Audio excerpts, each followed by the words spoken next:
फलटणमधील मृत डॉक्टर तरुणीची हॉटेलवरती बोलवून हत्या. सुषमा अंधारेंचा खळबळजनक दावा. निंबाळकरांनी मजुरांचा छळ केला, त्यांना फिट दाखवण्यासाठी तरुणीवरती दबाव टाकल्याचा आरोप. बीडमधील डॉक्टर महिलेची हत्या झाल्याचा कुटुंबियांचा आरोप. तर सर्व प्रकरणाची एसआयटी मार्फत चौकशी करा, कुटुंबियांची मागणी.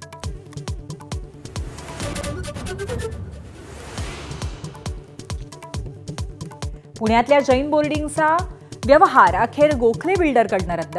गोखले बिल्डरचे 230 कोटी रुपये बुडणार का? धर्मादाय आयुक्तांच्या निर्णयाकडे लक्ष. जैन मुनी मात्र आंदोलनावर ठाम. केवळ पैशांसाठी प्रवीण महाजननं केली प्रमोद महाजनांची हत्या. प्रकाश महाजनांचा 19 वर्षांनंतर खळबळजनक आरोप. तर हत्येमागे कौटुंबिक मानापमान. लवकरच खुलासा करणार सारंगी महाजनांचं उत्तर.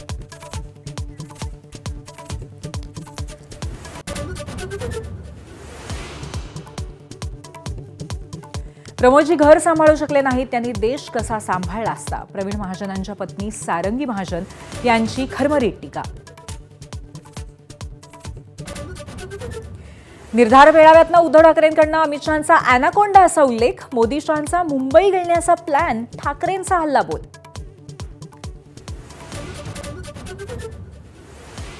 राजस्थान, मध्य प्रदेश, उत्तर प्रदेश, पश्चिम बंगालसह 12 राज्यांमध्ये होणार एसआयआर. आज रात्रीपासून फ्रीज होणार मतदार याद्या. उद्यापासून सुरू होणारी प्रक्रिया 7 फेब्रुवारीपर्यंत चालणार.